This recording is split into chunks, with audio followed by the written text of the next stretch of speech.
வாக்யஜ்ஞேன கல்பதாம்.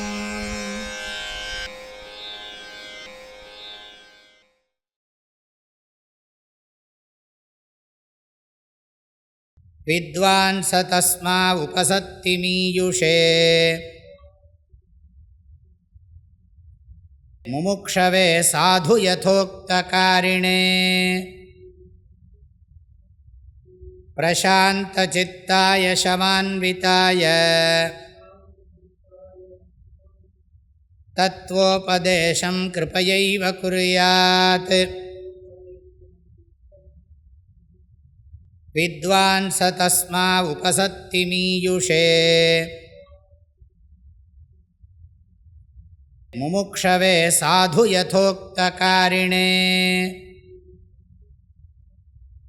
பிரசாந்தசித்தாய சமான்விதாய தத்வோபதேசம் கிருபயைவ குர்யாத். ஆச்சாரியர் மனுஷ ஜன்ம மகிமையையும் மோட்சம் அடைகிறது தான் பரமபுருஷார்த்தம் என்பதையும், அது குரு முகமாக வேதாந்த சாஸ்திரம் உபதேசத்தை கேட்டு ஞானத்தினால தான் அடைய முடியும் என்பதையும், கர்மாவினால் முடியாதுங்கிற விஷயத்தையும் இதெல்லாம் உபதேசம் பண்ணி அப்புறம் தகுதியை சொல்லிவிட்டார். அதாவது சிஷ்யனுடைய லக்ஷணம், குருவினுடைய லக்ஷணமெல்லாம் உபதேசிக்கப்பட்டது. அப்புறம் அந்த குருவை அணுகுகிறான் சிஷ்யன். குருவை அணுகக்கூடிய சிஷ்யனுக்கு அது மாத்திரமில்லை, குருவினுடைய மகிமையெல்லாம் சொல்லி குருக்கிட்ட ஞானோபதேசம் வேணும்னு கேட்குறான். கடைசியாக பார்த்தோம் எப்படி தான் இந்த சம்சார சாகரத்தை கடப்பது, எனக்கு எதுதான் கதி, எனக்கு அதுக்கு என்ன வழி, எனக்கு ஒன்றும் தெரியல, இதுக்கு வழி தெரியலை. ஆகையினால் என்னுடைய சம்சார துக்கத்தை அதை அடியோடு இல்லாமல் பண்ணுறதுக்கு அனுகிரகம் பண்ணுங்கோ அப்படின்னு பிரார்த்தனை பண்ணியிருக்கான். அதுக்கப்புறம் நம்ம 43வது ஸ்லோகம் பார்த்துருக்கோம். அப்படி பேசி சரணாகதி பண்ணுற, தன்னை சரணாகதி பண்ணி இருக்கிற, அப்படி பேசுகின்ற சம்சாரங்கிற அந்த காட்டு தீயினால் தவித்து கொண்டிருக்கிற அந்த மாணவனை பார்த்து இந்த மகாத்மா காருண்ய ரசார்திர திருஷ்டியா நிரீக்ஷிய, கருணை அமுதம் ததும்பும் பார்வையினால் அவனை நன்றாக பார்த்து உடனே அவனுக்கு அச்சத்தை போக்கணும், அவனுடைய பயத்தை போக்கணும். அபீதிம் தத்யா, அவனுக்கு அபயம் கொடுக்கணும். கவலைப்படாதே, நான் உன்னை பார்த்துக்கிறேன் அப்படின்னு குருவானவர் சிஷ்யன்கிட்ட அபயம் கொடுக்கணும்னு சொல்லி ஸ்லோகம் சொல்லுகிறது. குருவானவர் சிஷ்யன்கிட்ட எப்படி நடந்துக்கணும் அப்படின்னு இந்த ஸ்லோகம் சொல்லுகிறது. அது வரைக்கும் பார்த்தாச்சு. அப்புறம் முண்டகோபனிஷத்தினுடைய முதல் முண்டகம் 2வது கண்டம் கடைசி மந்திரத்தில் சொன்னதை அப்படியே ஒரு ஸ்லோகத்தில் சொல்கிறார். இங்கே 44வது ஸ்லோகம். அது புஸ்தகங்கள்லாம் மாறலாம். வித்வான் ச தஸ்மா உபசத்தி மீயுஷே, சஹா வித்வான் தஸ்மை உபதேசம் குர்யாத். இதுதான் மெயின் சென்டென்ஸ். சஹா வித்வான், அந்த வித்வான், அந்த வித்வான்னா அந்த குருநாதர் தஸ்மை, தஸ்மைனா அவனுக்கு உபதேசம் குர்யாத், உபதேசத்தை செய்ய வேண்டும். அந்த மந்திரம் அப்படியே இருக்குது, அது அப்படியே கொண்டு வருது.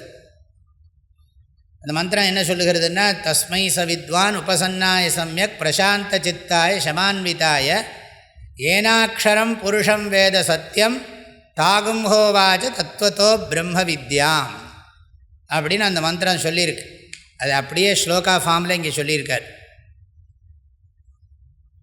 ஆக கிரந்தத்தா ந உக்தா அர்த்தத்தா உக்தாம்போ, அப்படியே டெக்ஸ்ட்டை கொண்டு வரல, அந்த டெக்ஸ்டோட மீனிங்கே ஸ்லோகமாக வேறு ஃபார்மில் கொடுத்துருக்கார். அந்த வித்வானானவர், அந்த குருவானவர் அவனுக்கு உபதேசத்தை செய்வாராக. தகுதியுள்ள மாணவன் வந்து விட்டதால் அவனுடைய அச்சத்தை போக்கி அவனுக்கு உபதேசம் செய்ய வேண்டும், மெய்யறிவை அவனுக்கு வழங்க வேண்டும். இங்கே உபநிஷத்தில் என்ன சொல்லியிருக்குன்னா, தான் எப்படி தன்னோட குருக்கிட்ட எப்படி முறையாக படித்து புரிஞ்சுட்டாரோ அப்படி சொல்லிக் கொடுக்கணும்னு சொல்லியிருக்கு. தாகும் ஹோவாச்ச தத்துவதோ பிரம்ம வித்யாம்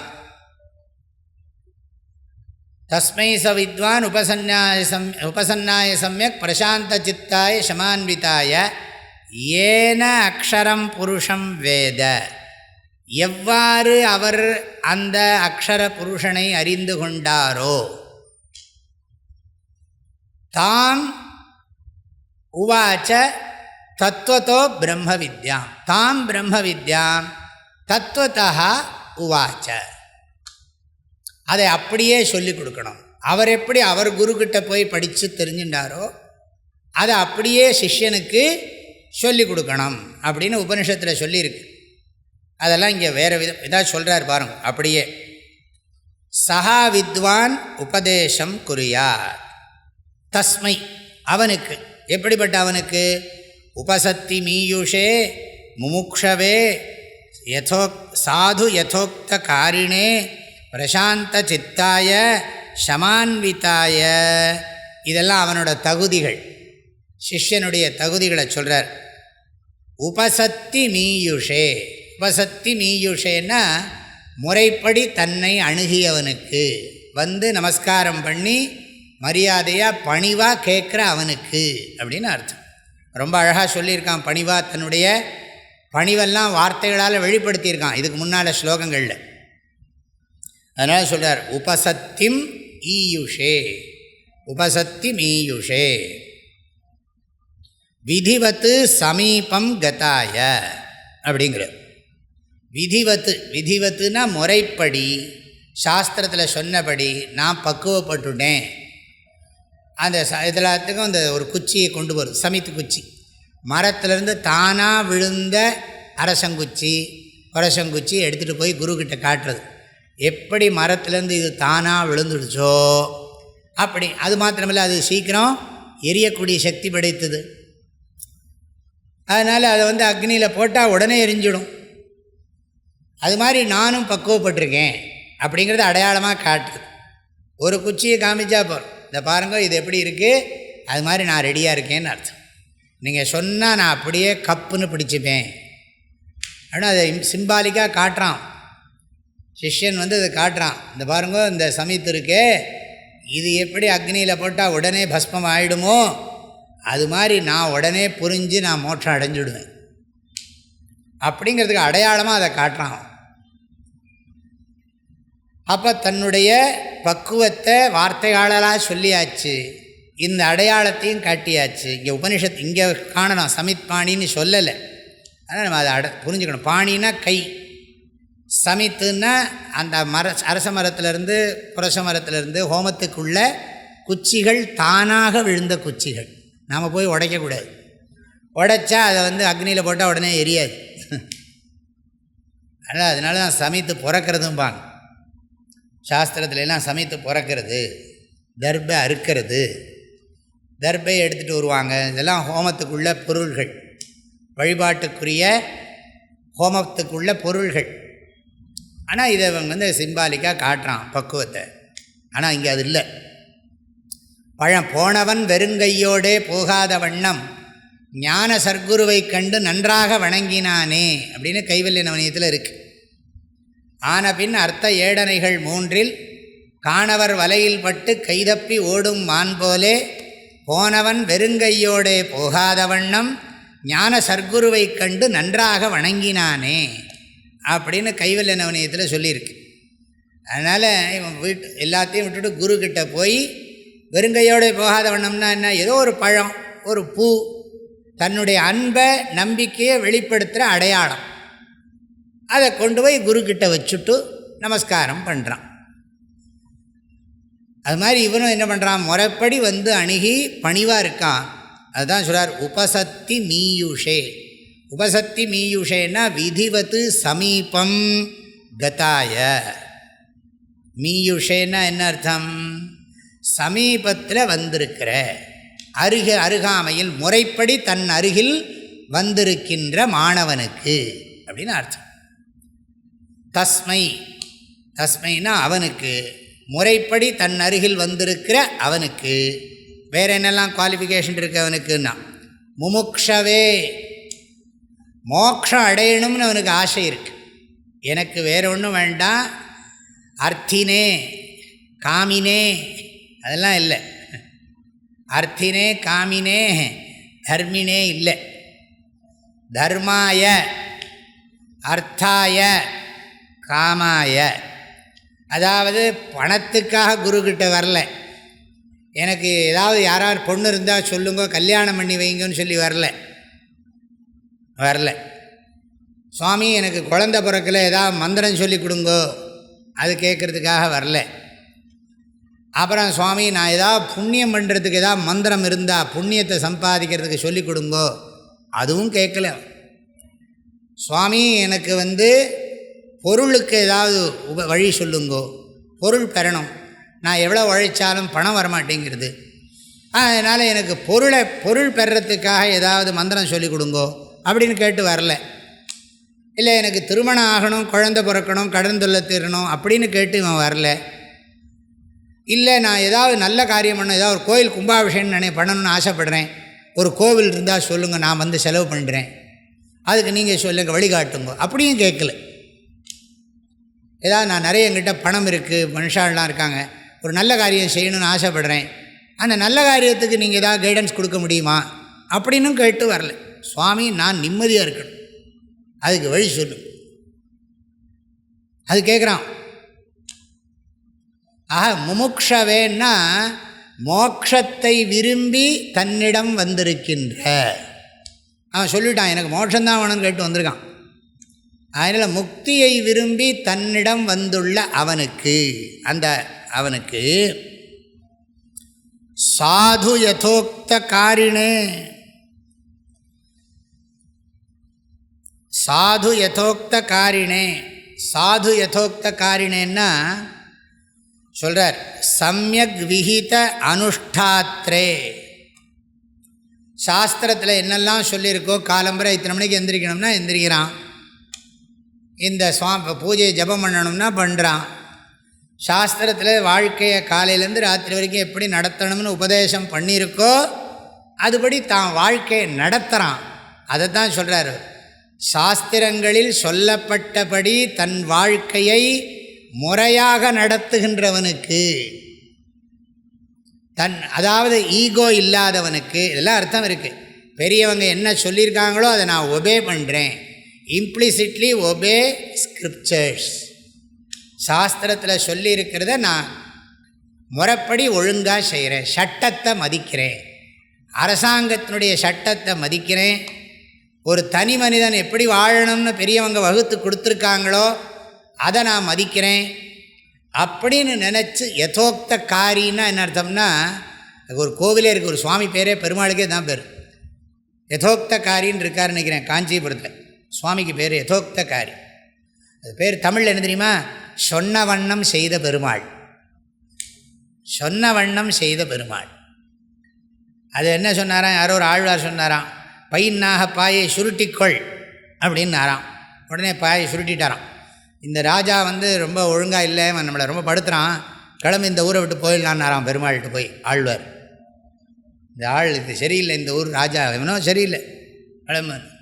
அப்புறம் அவங்க சொன்னாங்களாம் மன்னிச்சுங்கன்னு சொன்னதுக்கப்புறம் பையனாக பாய் விரித்துக்கொள்னாராம், விரிச்சுன்னு விட்டாராம்.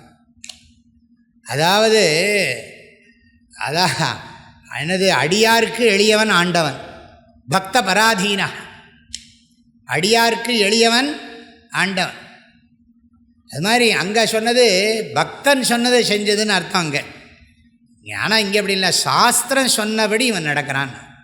சாஸ்திரத்தில் சொல்லியிருக்கு, பொய் பேசாதே, அப்புறம் அம்மாவை தெய்வமாக நினை, கடவுளை எல்லாரையும் குருவை தெய்வமாக நினை, இந்த பஞ்சபூதங்களை மதி, மரத்தை வணங்கு, செடி கொடிகளெல்லாம் மதி, பசுமாட்டை வணங்கு, எல்லாம் சொன்னால் அது கேட்குறான். அதுக்கு தான் யதானா எப்படி, உக்த சொல்லப்பட்டதோ, காரி அப்படின்னா செய்கிறவன் அர்த்தம்.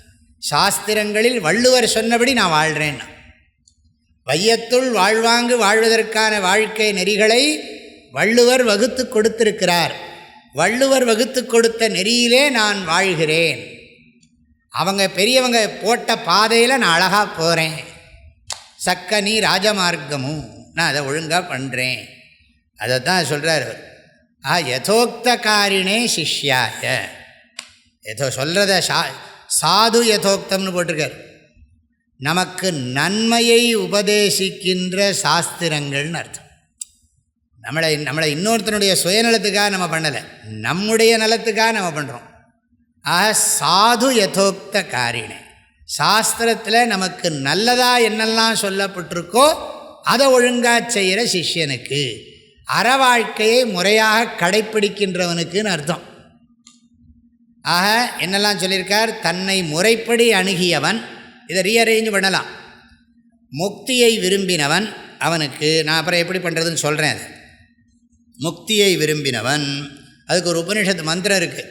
நா விரதோ துஷ்சரிதாத் நாசாந்தோ நா சமாஹிதா நா சாந்த மானசோ வாபி பிரஜானேன ஏனம் ஆப்னுயா. அந்த மந்திரம் கட்டோபனிஷத்தில் இருக்குது. யமதர்மராஜா நச்சிகேதஸுக்கு சொல்கிறார். அதாவது தீய நடவடிக்கைகளிலிருந்து விலகாதவனுக்கு இந்த அறிவு விளங்காது. நான் சொல்லிக் கொடுக்குற இந்த அறிவு தத்துவம் தீய நடவடிக்கைகளிலிருந்து விலகாதவனுக்கு விளங்காதுங்கிற. துஷ்சரிதாத்து அவிரதா ஏனம் பிரஜானேன ந ஆப்னுயாத். தீய நடவடிக்கைகளிலிருந்து விலகாதவனுக்கு இந்த உண்மை விளங்காது அப்படிங்கிற. தீய நடவடிக்கைகளிலிருந்து விலகினாத்தான் மன அமைதியாக இருக்குமா. அதனால் சொல்கிறார், அசாந்த மானசா, மனம் அடங்காதவனுக்கு இந்த உண்மை விளங்காது. இது கடோபனிஷத்தில் இருக்குது. மனம் ஒருமுகப்படாதவனுக்கு இந்த உண்மை விளங்காது அப்படின்னு இங்கே சொல்லியிருக்கார். அதை இங்கே ஞாபகப்படுத்துகிறார். ஆகவே சாஸ்திரத்தில் சொன்னபடி வாழ்கிறவனுக்குத்தான் உண்மை விளங்கும்னு அர்த்தம். இல்லை ஒழுங்காக வாழாதவனுக்கும் இந்த உண்மை விளங்குறதே அப்படின்னு சொன்னால் விளங்கும், பலன் கொடுக்காது. ஒருவேளை விளங்கலாம், ஏதோ புண்ணியத்தினால் விளங்கிவிடலாம், அறிவாற்றலால் சாமர்த்தியத்தினால் புரிஞ்சுவிடலாம். ஆனால் பலன் கொடுக்கணுமே, பலன் கொடுக்கணும்னா அதுக்கு ஒரு சக்தி வேணும். அந்த அர்த்தத்தில் சொல்ல. அப்புறம் அடுத்தது என்னதுன்னா பிரசாந்த சித்தாய, இதுக்கு ஒரு கருத்து சொல்கிறார் அவர். அதாவது அவனுக்கும் மந்திரங்கள்லாம் மனப்பாடமாக இருக்கணுமா. சந்திரசேகர பாரதி சுவாமிகள் இப்போ வர்றாரு, சிங்கேரி சங்கராச்சாரியார். இப்போ வர்றவரில் பெரிய ஒருத்தர் இருக்கார். அவருக்கு முன்னால் இருந்தவர் இதுக்கு ஒரு விளக்கம் எழுதியிருக்கார். அந்த புத்தகத்தை தான் ஃபாலோ பண்ணுறேன். அவர் இதை சொல்கிறார். என்ன சொல்கிறார், இதனால் என்ன சொல்லப்பட்டிருக்குன்னா, நம்ம விவேக சூடாமணி கிளாஸ் எடுக்கிறோம்னா விவேக சூடாமணி மனப்பாடமாக இருக்கணும். கேட்குறவனுக்கு, ஸ்டூடெண்ட்டுக்கு ஒரு டெக்ஸ்ட்டு நம்ம படிக்கிறோம்னா இந்த டெக்ஸ்ட்டு மனப்பாடமாக இருக்கணும். அது சிஷ்யனுக்கு இம்பார்ட்டன்ட்ங்கிறார். அது ஒன்று. அவன் எந்த தவறும் செய்யக்கூடாது. மோட்சத்தை தவிர அவனுக்கு எந்த விதமான அஜெண்டாவும் இருக்கக்கூடாது. அப்படிப்பட்டவனுக்குத்தான் அது இருக்கான்னு பார்த்து சொல்லிக் கொடுங்கிறார். நம்ம ஒரு என்னது, நம்ம ஒரு விதைச்சா அது பலன் கொடுக்கணும், அதுக்கு முயற்சி பண்ணணும் நாம். ஆகையினால சிஷ்யனுக்கு குருவானவர் உபதேசத்தை செய்வாராகன்னு சொல்லியிருக்கார். ஆனால் இப்படிப்பட்ட சிஷ்யனுக்கு உபதேசத்தை செய்வாராக என்னெல்லாம் சொல்லியாச்சு. உபசத்தி மீயுஷே முமுக்ஷவே சாது யதோக்த காரிணே பிரசாந்த சித்தாய. பிரசாந்த சித்தாய, பிரசாந்த சித்தாயங்கிறதுக்கு அர்த்தம் சொல்கிறார். பிரசாந்த சித்தாய அப்படின்னு சொன்னால் அதாவது உலக ஆசை இருக்கிறவனுக்கு மன அமைதி இருக்காது. உலக ஆசைகளும் எதிர்பார்ப்புகளும் இருக்கிறவனுக்கு மனசில் அமைதி இருக்காது. வாழ்க்கையில் எனக்கு இதெல்லாம் வேணும் அப்படின்னு ஒரு ஆசை இருந்ததுன்னா மனசில் அமைதி இருக்காது. இங்கே என்ன சொல்கிறார், உள்ளம் அமைதியாக இருக்கணுங்கிறார். அமைதினா சாதாரண அமைதி இல்லை, நல்ல அமைதியாக இருக்கும். இன்னர் லீஷர்லினஸ் இங்கிலீஷில் சொன்னான். அதை இன்டர்னல் குவயட்டிடியூட்னஸ் இங்கிலீஷ்லாம் சொன்னான். இந்த குவயட்டிடியூடாக இருக்கணும். என்னவோ நிறைய வேலை நடந்துட்டுருக்கு, என்ன நடந்தாலும் சரி நம்முடைய அமைதி கொலையக்கூடாது. பிரசாந்த சித்தஹா, பிரசாந்த சித்தஹான்னா இங்கே அவர் அர்த்தம் பண்ணுறது வைராக்கியங்கிறார். பற்றற்ற தன்மை எவனுக்கு இருக்கிறதோ அவனுக்குத்தான் மன அமைதி இருக்கும். அப்படி பற்று போகணும்னா என்ன பண்ணணும்னா, பற்று இல்லாதவனோட பழகணும். ஆசையை தூண்டுறவனோட பழகினா என்ன உருப்பிடுவோமா? நம்மளை சுற்றி இருக்கிறவன்லாம் ஆசையை தூண்டுறான், வெறி ஏற்றுறாங்கிறான். பார்த்தீங்களா, வெறி ஏற்றுறான், ஆசையை தூண்டுறான். அப்புறம் இவன் இப்படி இருக்கணும் அவன் இப்படி இருக்கணும் எதிர்பார்த்தோமானா டிஸ்டர்ப் ஆகிடும். என்னை சுற்றி இருக்கிறவன்லாம் இப்படி இருக்கணும் அப்படி இருக்கணும், அப்படி இருந்தால் தான் நான் இப்படி நிம்மதியாக இருக்க முடியும்னு எதிர்பார்த்தேன்னு வச்சுங்கோ, முடியாது. மனைவி இப்படி இருந்தால் தான் நான் நிம்மதியாக இருக்க முடியும், குழந்தைங்க இப்படி இருந்தால் தான் நிம்மதியாக இருக்க முடியும். இதெல்லாம் கண்டிஷன். அது அவங்களே நம்மள்ட்ட எதிர்பார்த்துட்டுருக்காங்க இல்லையா? அவங்களே என்ன பண்ணுறாங்க, நீ இப்படி இருக்கணும் நான் எதிர்பார்க்குறேன், ரெண்டும் நடக்காது. நம்மளை அவங்க மாற்றவும் முடியாது, அவங்கள நாம் மாற்றவும் முடியாது. அதுக்கு நம்ம என்ன பண்ணுறதுன்னா எல்லாத்தையும் ஒத்துக்கிறது. இதெல்லாம் மாற்றுறதுக்காக நம்ம பிறந்தோம், நம்மளையே மாற்றிக்கிறதுக்கு நாளாகுது. அவங்க சொல்கிறது உண்மைன்னு தோடுது சிலதெல்லாம். ஆமாம் நம்மக்கிட்ட அந்த ப்ராப்ளம் இருக்குது, அது சரி பண்ணணும் நானும் தான் நினைக்கிறேன், முடியலையே அப்படின்னா. முடியலன்னா டைம் எடுக்கும். அப்போ என்ன பண்ணுறதுன்னா பொறுமை, பொறுமை, பொறுமை தான் வேணும். பிரசாந்த சித்தாய. நம்ம இப்போ கிளாஸில் உட்காந்துருக்கோம்னா 1 மணி நேரம் 1.5 மணி நேரம் நமக்கு வேறு டிஸ்டர்பன்ஸ் இல்லாமல் இருக்கணும். அட்லீஸ்ட் செல்ஃபோனை பார்க்கவே விடாது. இடையில் கொஞ்சம் கிளாஸ் போர் அடிக்கிறதுன்னு கொஞ்சம் எடுத்து பார்த்தோன்னு வச்சுக்கோங்களேன், பார்த்தோன்னா என்ன ஆகும்னா அதுவும் புரியாது இதுவும் புரியாது. இது நான் பேசுகிறது அதுக்கு டிஸ்டர்பன்ஸு இல்லையா, நீங்கள் அது பண்ணுறது எனக்கு டிஸ்டர்பன்ஸ். என்னத்துக்கு இந்த வேலை? இங்கே வந்தோம்னா படித்தோமா தூங்கினாலும் பரவாயில்லை, முடிச்சுட்டு போயின்ட்டுருக்கு. பிரசாந்த சித்தாய. இப்போது டேபிளில் உட்காந்து எழுதணும்னா ஆடாமல் இருந்தால் தானே எழுத முடியும். என்ன கண்டக்டரா ஆட்டிகிட்டே இருந்தால் தான் எழுத முடியுங்கிறான், அது சொல்கிறான். இருக்கட்டும், பொதுவாக ஜென்ரல் ரூல் என்ன, நம்ம இது பண்ணுற அடியில் இருக்கிறது ஆடிகிட்டே இருந்தால் எப்படி எழுதுறது, எழுத முடியாது. அது மாதிரி நான் உங்களுக்கு சொல்லணும்னா உங்கள் மனசு குயட்டாக இருக்கணும், கேட்குறவனுடைய மனசு சாந்தமாக இருக்கணும். சொல்கிறவனும் ஒருமுகப்பட்டு சொல்லணும், மன அமைதியோடு ஒருமுகப்பாட்டோடு பேசணும், கேட்குறவனும் மன அமைதியோடு ஒருமுகப்பாட்டோடு கேட்கணும். அப்போ தான் கல்வி. தேஜஸ்வினா வதீதமஸ்து. நமது கல்வி ஒளி பொருந்தியதாக இருக்கட்டும், நமது கல்வி ஆற்றல் மிக்கதாக இருக்கட்டும் அப்படின்லாம் பிரார்த்தனை இருக்கு. பிரசாந்த சித்தாய ஷமான்விதாய. ஷமான்விதாயனா குறிக்கோளை விட்டு நகராத தன்மை. இந்த குறிக்கோளை விட்டு நான் விலகவே மாட்டேன் சுவாமி, அதுதான் ஸ்வலக்ஷ்யே நியதாவஸ்தா மனசம உச்சியதே. விரஜ்ய விஷயவ்ராதாத் தோஷதிருஷ்டியா முहुर्मुहुः ஸ்வலக்ஷ்யே நியதாவஸ்தா மனசம உச்சியதே. ஷமான்விதாயன்னா மனம் எண்ணங்களெல்லாம் தூய எண்ணங்கள் நிறைந்தவனாக இருக்கு. இங்கே அவர் சொல்கிறது என்னென்னா குறிக்கோளை விட்டு நகராத ஒரு குணம். எப்படி பணம் வேணுங்கிறவன் காலையிலேருந்து ராத்திரி வரைக்கும் பேயா பணத்துக்கு தானே அலைவான். அதே மாதிரி ஒரு பொண்ணை விரும்பிட்டான்னா விடுவானா? விடாமல் ஃபோனில் இது பண்ணுவான், எப்படி இருக்கே என்ன பண்ணுறேன் கேட்டுகிட்டே இருப்பான், விடுவானா? எப்பவும் கேர்ள் ஃப்ரெண்டு தியானம் பாய் ஃப்ரெண்டு தியானம்தான்,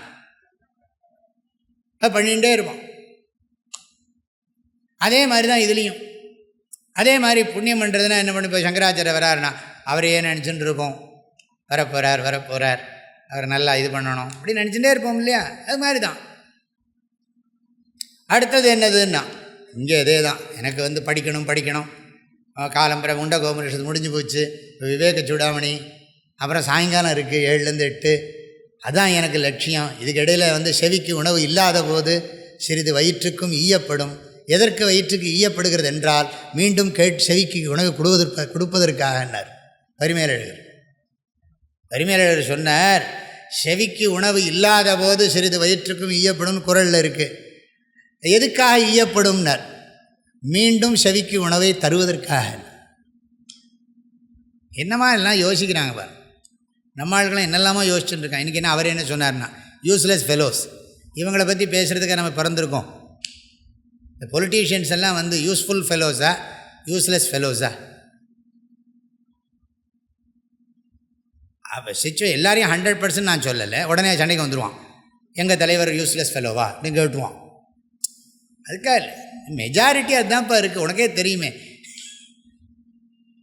எல்லாம் இவங்க நாங்கள் மக்களுக்கு சேவை செய்கிறேங்கிறான். மக்களுக்கு எங்கே? இவனுக்கே இவன் காலமரத்தில் சேவை செஞ்சுக்க முடியல. மக்களுக்கு எங்கே சேவை செய்கிறது? வா பிரசாந்த சித்தாய ஷமான்விதாய என்ன போட்டிருக்கு ஸ்லோகம் பாருங்கள். வித்வான் ச தஸ்மாத் உபசத்தி மீயுஷே முமுக்ஷவே சாது யதோக்த காரிணே பிரசாந்த சித்தாய ஷமான்விதாய. இதில் இன்னும் சில இதெல்லாம் நம்ம எடுத்துக்கலாம். சாது யதோக்த காரிணேங்கிறது தர்மானுஷ்டானம், கர்மயோகம். பிரசாந்த சித்தாய ஷமான்விதாய முமுக்ஷவே சாதன சதுஷ்டய சம்பன்னாய. சாதன சதுஷ்டயம்னா என்னென்னு கேட்கக்கூடாது. சாதன சதுஷ்டய ஏற்கனவே வந்தாச்சு. சம்பன்னாய. அப்புறம் உபசத்தி மீயுஷேன்னா குரு உபசதனம். அற வாழ்க்கையை நன்கு கடைப்பிடித்து கர்மயோகம் செய்து வேதாந்தம் கற்பதற்குரிய தகுதிகளை பெற்று தகுந்த குருவை முறைப்படி அணுகி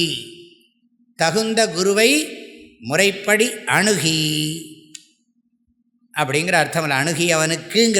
அணுகி அவனுக்கு உபதேசம் குறியார். எப்படி பண்ணணும்னா கிருபையா உபதேசம், கிருபையாயேவ உபதேசம் புரியாது. கருணையோடு சொல்லிக் கொடுக்கணும், அன்போடு சொல்லிக் கொடுக்கணும், பற்றோட என்ன சீடன்கிட்ட ஒரு பேர் அன்போட உபதேசம் பண்ணணும். கிருபையாயேவ உபதேசம் குறியா, கிருபையினோட உபதேசம் பண்ணணும். ஏற்கனவே சொல்லியிருக்கார். அவர் எதிர்பார்க்க மாட்டார். மாணவனுக்கு முக்தி அடையணும்னு ஆசை இருக்கா, அதுக்குன்னு நேரம் கொடுக்குறானா, வேறு எதுலேயும் அவன் கான்சன்ட்ரேட் பண்ணாமல் இருக்கானான்னு பார்ப்பார். அவ்வளோதான் பார்ப்பார். வேறு எதுவும் அவனுக்கு பணம் இருக்கா, படிப்பு இருக்கா, அதெல்லாம் பார்க்க. ஒழுக்கமாக இருக்கானா, படிக்கணுங்கிற ஆசை இருக்கா, அது 2 தான் பார்ப்பார். அவன் நமக்கு என்ன கொடுக்க போகிறான், பணம் கொடுப்பானா கொடுக்க மாட்டானா, இதெல்லாம் பற்றி அவருக்கு லட்சியமே கிடையாது. ஏன்னா இவனுக்கு பணம் கொடுக்க முடியாது. He cannot afford. எந்த கோடீஸ்வரனும் இந்த நாலெட்ஜுக்கு அஃபோர்ட் பண்ண முடியாது. முடியுமா? பாசிபிலிட்டி இருக்கா? எந்த உலகத்தில் இருக்கிற எத்தனை சொத்தை கொடுத்தாலும் இந்த ஞானத்துக்கு ஈடாகுமா? ஷரீரம் சுரூபம் ததாவா களத்திரம் யசாரு சித்திரம் தனம் மேரு துல்லியம் மனச்சேன்ன லக்னம் குரோரங்கிரி பத்மே ததக்கிம் ததக்கிம் ததக்கிம் ததக்கிம். குரு அஷ்டகம்னு ஒன்று எழுதியிருக்கார் ஆதிசங்கர். இதை குருங்கிறது வேறு, ஞானம் வேறு இல்லை. குருவையும் ஞானத்தையும் பிரிக்க முடியாது. ஞானத்தினால தான் குருவுக்கு மதிப்பே, அறிவால் தான் குருவுக்கு மதிப்பு. இல்லாட்டி குருவுக்கு என்ன மதிப்பு இருக்குது? அறிவுனாலையும் ஒழுக்கத்தினாலேயும் தான் குருவுக்கு மதிப்பு, வேறு எதுனாலையும் குருவுக்கு மதிப்பு கிடையாது. அதனால் என்ன சொல்கிறார், உனக்கு நீ அழகான பர்சனாலிட்டி, நல்ல பியூட்டிஃபுல் பர்சன், ஷரீரம் சுரூபம். அதே மாதிரி உனக்கு நல்ல மனைவி, ரொம்ப அழகான நல்ல ஒய்ஃப் இருக்கா. ஷரீரம் சுரூபம், புரியுறதா? ஷரீரம்னா பாடி, சுரூபம்னா குட் லுக், பார்க்குறதுக்கு திரும்பவும் பார்க்கணும் போல் இருக்கப்பா அந்த ஆளை பார்த்தா சொல்கிறான் இல்லையா? அது மாதிரி தோள் கண்டார் தோளே கண்டார் அப்படி சொன்ன மாதிரி இவர் என்ன பண்ணுறாருன்னா, இவர் பார்க்குறதுக்கு ரொம்ப அழகாக இருக்கார், மனைவி அவளும் ரொம்ப அழகாக இருக்கா, ததாவா களத்திரம் யசாரு சித்திரம், புகழை பார்த்தா ஆச்சரியமான புகழ் இவருக்கு இருக்குது. தனம் மேரு துல்லியம், மேருமலைக்கு நிகராக செல்வம் இருக்குது. ஆனால் மனசு குருவினுடைய திருவடியில் இல்லைன்னா, குருவினுடைய திருவடியில் எதுக்காக இருக்கணும்? அறிவுக்காக. இல்லை என்றால் வாட் இஸ் த யூஸுங்கிறார். ததக்கிம் ததக்கிம் ததக்கிம் ததக்கிம் 4 தடவை கேட்குறார். என்னப்பா அந்த அழகை வச்சு நீ என்ன பண்ண போகிற? அது எத்தனை நாளைக்கு இருக்கும்?